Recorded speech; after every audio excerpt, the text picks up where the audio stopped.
నీళ్లలో కట్టిన ప్రతి ఇళ్లను కూల్చివేయకుంటే హైడ్రా పనితీరుపై సీఎం రేవంత్ రెడ్డి అనుమానాలు వస్తాయని ఎంపీ రఘునందన్ రావు అన్నారు. సిద్దిపేట జిల్లా దుబ్బాక మున్సిపల్ పరిధిలోని శ్రీ రాజ వేణుగోపాల స్వామి ఆలయానికి 6.5 లక్షల రూపాయల నిధులతో సీసీ రోడ్డు నిర్మాణానికి శంకుస్థాపన కార్యక్రమం నిర్వహించారు.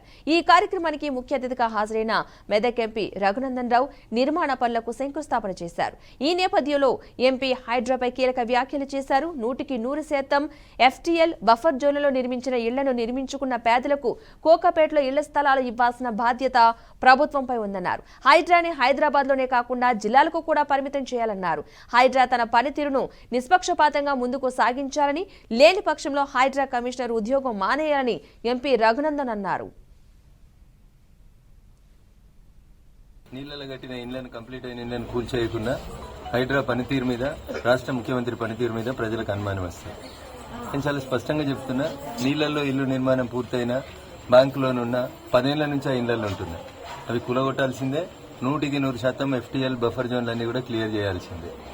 ఆ పేద ప్రజలు ఎవరైతే అక్కడ ఇల్లు కట్టుకుని ఉంటున్నారో వాళ్ళకు కోకాపేటలో మనిషికి 100 గజాలు, 200 గజాలు, 250 గజాలు ఇచ్చి వాళ్ళకు ప్రత్యామ్నాయ ఏర్పాట్లు చూపించాల్సిన బాధ్యత ఈ రాష్ట్ర ముఖ్యమంత్రి మీద ఉంటుంది.